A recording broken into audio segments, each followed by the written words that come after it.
अस्सलाम वालेकुम। आज हम इब्राहीम अलैहिस्सलाम का वाक़या सुनेंगे। इब्राहीम अलैहिस्सलाम अल्लाह के बहुत खास नबी थे जिन पर बहुत सारी आजमाइशें आई। तो चलिए शुरू करते हैं with the real life story of profit Ibrahim अलैहिस्सलाम। इब्राहीम अलैहिस्सलाम इराक के मशहूर शहर बाबिल में पैदा हुए। इब्राहीम अलैहिस्सलाम के बाप बुतों को तराश कर बेचते थे और खुद भी बुतों की इबादत करते थे। इब्राहीम अलैहिस्सलाम ने अपने बाप और अपनी कौम से फरमाया, तुम किसकी इबादत करते हो? वो कहने लगे, बुतों की। इब्राहीम अलैहिस्सलाम ने फरमाया, जब तुम बुतों को पुकारते हो क्या वो सुनते भी है? क्या वो तुम्हें नफा और नुकसान भी पहुंचा सकते हैं? तो लोगों ने कहा, ये हम कुछ नहीं जानते, हमने तो अपने बाप दादाओं को इसी तरह करते पाया है। अल्लाह ने इब्राहीम अलैहिस्सलाम को कम उम्र में ही हिदायत दे दी थी, इसलिए इब्राहीम अलैहिस्सलाम ने कभी एक लम्हे के लिए भी बुतों की इबादत नहीं की। इब्राहीम अलैहिस्सलाम ने अपने बाप को समझाने की बहुत कोशिश की और फरमाया, मुझे ऐसा इल्म मिला है जो आपको नहीं मिला, इसीलिए मेरे साथ हो जाइए, मैं आपको सीधा रास्ता दिखाऊंगा। अब्बा, शैतान की इबादत ना कीजिए, बेशक शैतान अल्लाह का नाफरमान है। अब्बा, मुझे डर लगता है आपको अल्लाह का आज़ाब ना आ पकड़े कि आप शैतान के साथी ना हो जाए। उनके बाप ने जवाब दिया, ए इब्राहीम, क्या तू मेरे माबूदों से फिरा हुआ है? अगर तू बाज ना आया तो मैं तुझे संसार कर दूंगा। तू मुझसे दूर चला जा और कभी नजर मत आना। इब्राहीम अलैहिस्सलाम ने अपने बाप से फरमाया, आप पर सलामती हो, मैं अपने रब से आपके लिए बख्शिश तलब करता रहूंगा। वालिद के सख्त जवाब के बाद इब्राहीम अलैहिस्सलाम ने उनसे अलहदगी इख्तियार कर ली। इब्राहीम अलैहिस्सलाम बुत परस्ती से सख्त चीरते थे। ईद के दिन उनकी कौम के लोग खाना पकाकर माबूदों के सामने रख देते थे, फिर शहर के बाहर एक मैदान में जमा होते, वहाँ खेलते कूदते और खुशियाँ मनाते। शाम को घरों की तरफ आते, सुबह बुतों के पास जो खाना रख गए थे उसको उठाते और तबरुक समझकर खा जाते। इस दफा जब ईद का दिन आया तो सब तैयार हो गए, पर इब्राहीम अलैहिस्सलाम तैयार ना हुए। वो लोग जाने से पहले इब्राहीम अलैहिस्सलाम के पास आए और पूछा, क्या आप हमारे साथ नहीं जाएंगे? इब्राहीम अलैहिस्सलाम ने आसमान की तरफ निगाह की और फरमाया, मैं बीमार हूँ। वो लोग इब्राहीम अलैहिस्सलाम को छोड़कर चले गए। फिर इब्राहीम अलैहिस्सलाम उन बुतों के पास गए और देखा उन बुतों के पास खाना पड़ा हुआ है और उन बुतों ने वो खाना छुआ भी नहीं। इब्राहीम अलैहिस्सलाम ने उन्हें मुखातिब करके कहा, ये इतना खाना तुम्हारे सामने पड़ा हुआ है, तुम इसे खाते क्यों नहीं? तुम्हें क्या हो गया है कि तुम बात तक नहीं करते?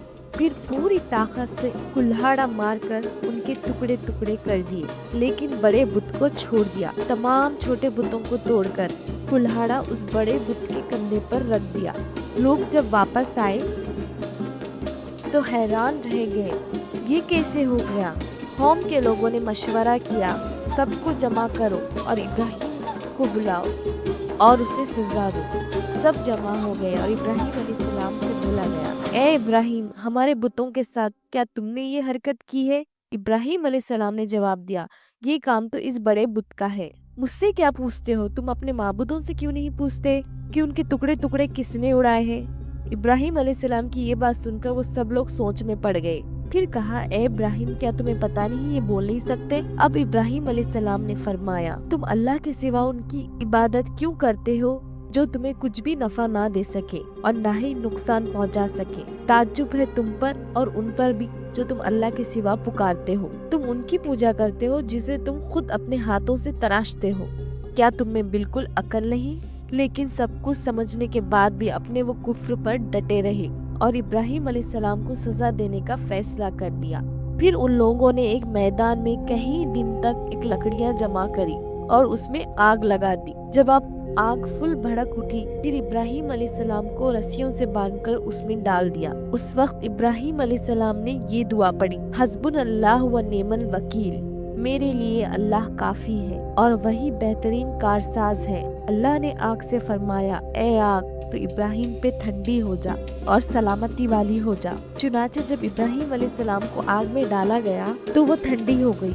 आग भी अल्लाह के हुक्म के बगैर नहीं जला सकती, इसीलिए क्योंकि ये भी अल्लाह की मखलूक है और इसकी कुदरत भी अल्लाह के पास है। इसीलिए जब आग को अल्लाह के हुक्म से ठंडा होने का फरमान आया तो वो ठंडी हो गई। आग ने न इब्राहीम अलैहिस्सलाम के कपड़े जलाए और न जिस्म के किसी हिस्से को नुकसान पहुँचाया, सिर्फ वो रस्सियाँ जलाई जिससे आग को बांधा गया था। लोग आग के आसपास इब्राहिम अलैहिस्सलाम को जलता हुआ देखने खड़े हुए थे, लेकिन वो ये देखकर हैरान रह गए। इब्राहिम अलैहिस्सलाम बड़े नाज से आग के दरमियान बैठे हुए हैं। लोग इस मौजे को देखकर हैरत ज़दा थे। फिर इब्राहिम अलैहिस्सलाम आग से निकले। इतना बड़ा मौजा देखने के बाद भी लूत अलैहिस्सलाम के सिवा कोई ईमान ना लाया। पूरे बाबिल शहर के लोग कुफर पर ही डटे रहे। इब्राहिम अलैहिस्सलाम उनका ये रवैया देखकर नाउमीद हो गए कि इससे बढ़कर ये कौन सा मौजा देखना चाहते हैं।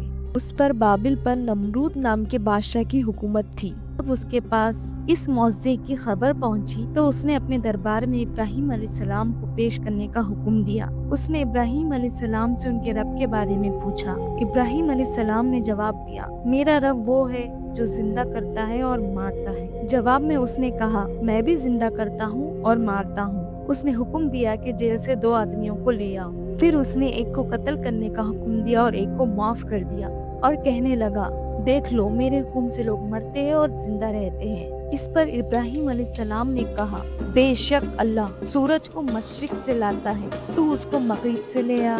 इस पर नमरूद के पास कोई जवाब न था। फिर उसने इब्राहिम अलैहिस्सलाम को शहर से निकल जाने का हुक्म दिया। इब्राहिम अलैहिस्सलाम इराक को छोड़कर शाम की तरफ चल दिए। यहाँ पर उन्होंने अपनी चाचा की बेटी सारा अलैहिस्सलाम से शादी की और यहीं रहने लगे। इस शहर के लोग बुतों की पूजा नहीं करते थे, बल्कि सितारों को पूजते थे। ये लोग रात को इबादत करते थे, क्योंकि सितारे रात को दिखते हैं। एक दिन इब्राहिम अलैहिस्सलाम इन लोगों के साथ निकले और एक चमकते हुए तारे को देखकर मजाक में बोले, ये मेरा रब है। वो तारा छुप गया तो बोले, ये मेरा रब कैसे हो सकता है जो छुप जाए। अगली रात उन्होंने चांद को देखकर बोला, ये मेरा रब है।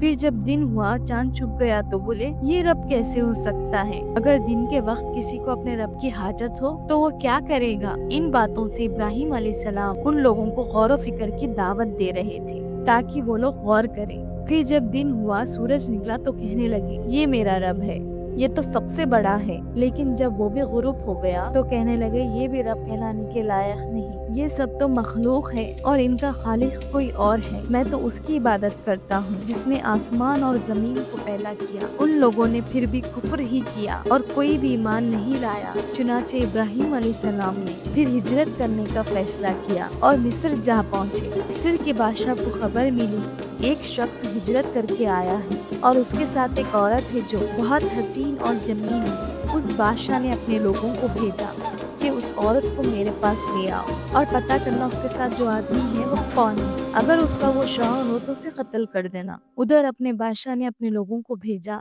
इधर अल्लाह ने इब्राहिम अलैहिस्सलाम को वही भेज दी। इब्राहिम अलैहिस्सलाम ने सारा अलैहिस्सलाम से कहा, अगर वो लोग तुमको मेरे बारे में पूछे तो कह देना कि तुम मेरी बहन हो। और इब्राहिम अलैहिस्सलाम ने समझाया, इस रूहे ज़मीन पे मेरे और तुम्हारे अलावा कोई ईमान वाला नहीं है, इस लिहाज से तुम मेरी दीनी बहन हो।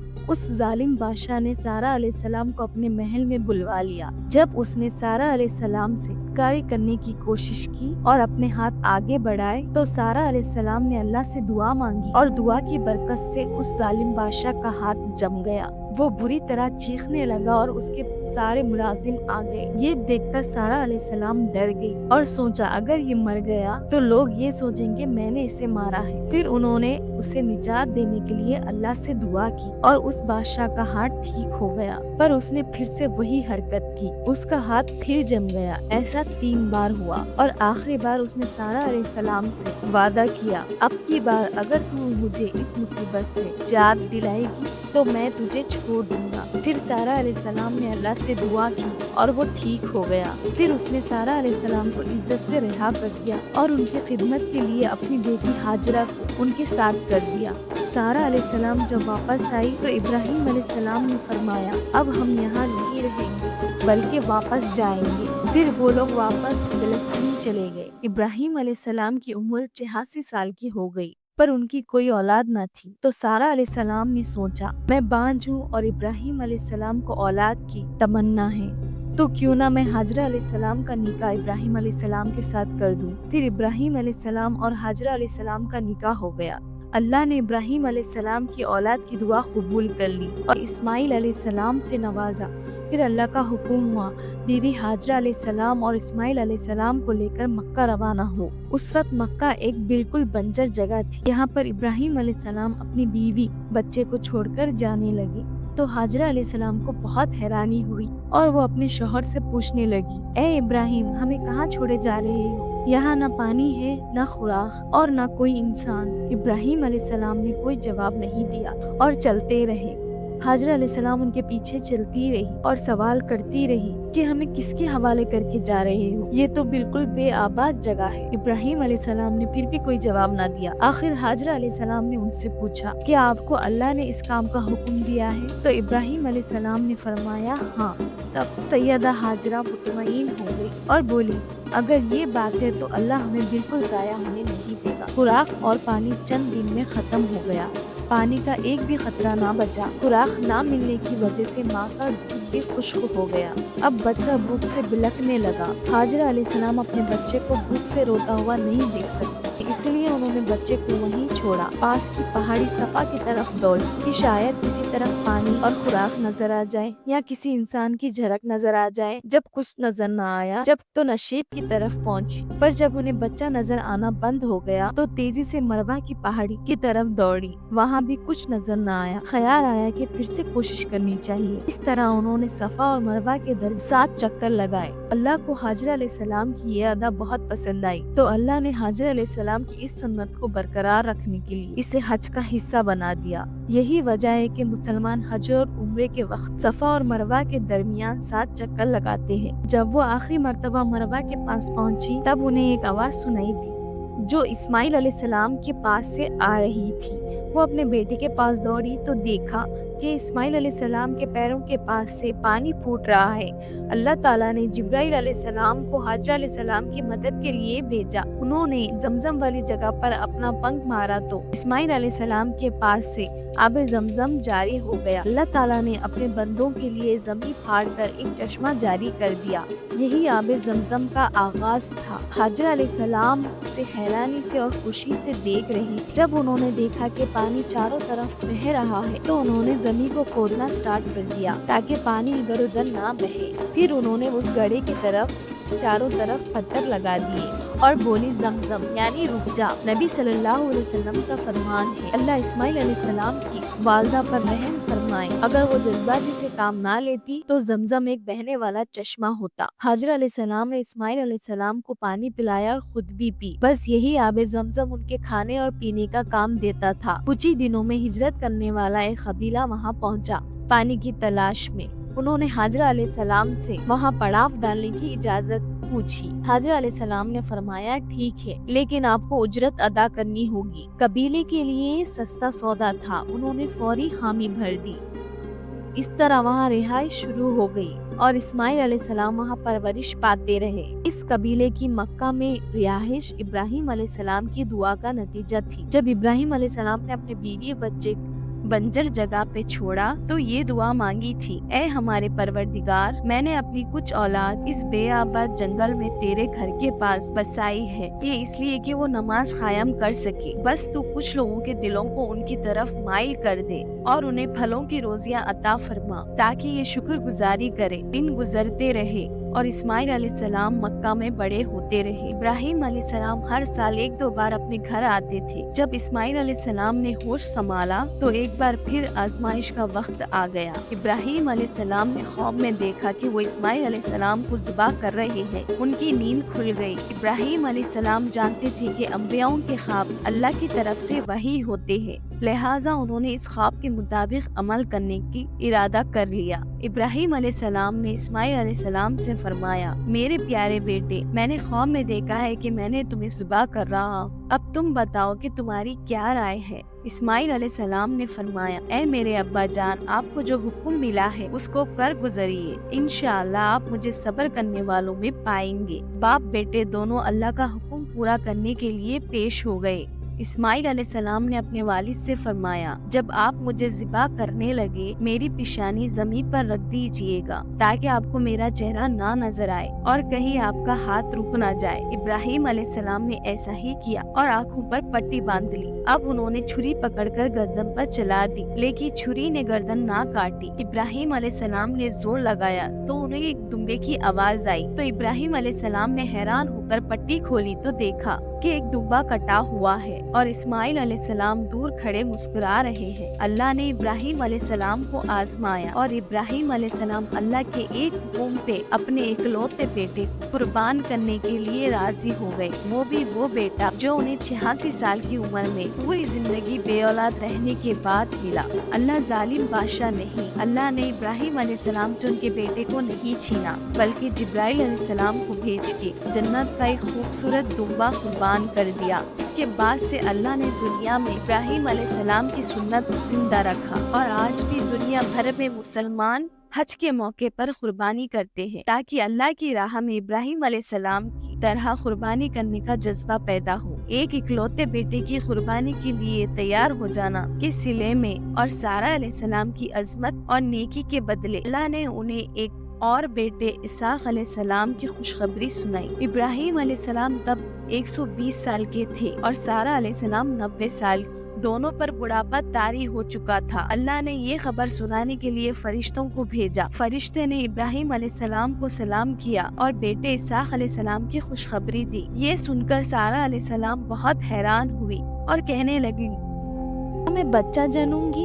حالانکہ میں بانجھ ہوں اور میرے خاوند بوڑھے ہو چکے ہیں، یہ تو حیرت کی بات ہے۔ اس پر فرشتوں نے کہا، اللہ کے فیصلے پر تعجب نہ کیجیے، یہ تو اللہ کی آپ پر رحمت ہے، بے شک وہ قابل تعریف ہے۔ ابراہیم علیہ السلام اسماعیل علیہ السلام سے ملنے آتے رہتے تھے مکہ۔ ایک مرتبہ انہوں نے فرمایا، اے میرے بیٹے، اللہ تعالیٰ نے مجھے حکم دیا ہے اس مقام پر اللہ کا گھر تعمیر کرنا ہوگا۔ اسماعیل علیہ السلام نے فرمایا، میں حاضر ہوں۔ پھر اسماعیل علیہ السلام اور ابراہیم علیہ السلام نے مل کے کعبہ کی تعمیر شروع کی۔ جب وہ بیت اللہ کی بنیادوں کو بلند کر رہے تھے تو دعا مانگ رہے تھے، اے ہمارے رب، ہماری محنتوں کو قبول فرما، تو دعاؤں کو سننے والا اور جاننے والا ہے، اور ہمیں اپنا فرما بردار بنا اور ہماری اولاد میں سے بھی ایک فرما بردار گروہ بنا، اور ہمیں عبادت کا طریقہ سکھا اور ہم پر رجوع فرما، کیونکہ تو ہی توبہ قبول کرنے والا ہے اور رحم فرمانے والا ہے۔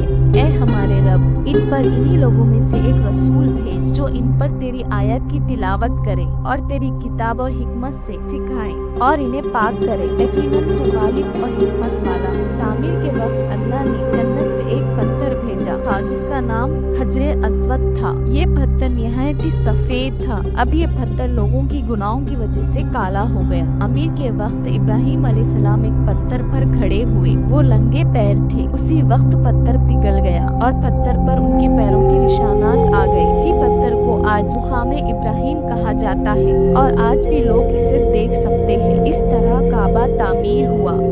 اللہ نے ابراہیم علیہ السلام کو حکم دیا، لوگوں میں حج کا اعلان کرو۔ اس پر ابراہیم علیہ السلام نے فرمایا، اے اللہ، میری آواز بھلا کس کس تک پہنچے گی؟ اللہ نے جواب دیا، آپ کے ذمے آواز لگانا ہے، پہنچانا ہمارا کام۔ پھر ابراہیم علیہ السلام اللہ کے پہاڑ پر چڑھے اور آواز لگائی، لوگوں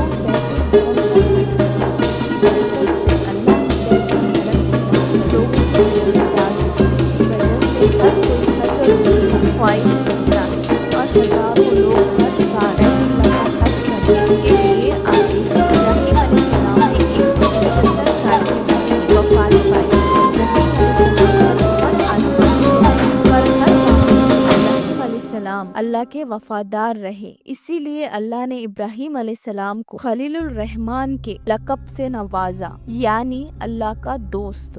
تو یہ تھا ابراہیم علیہ السلام کا بہترین واقعہ، اور آپ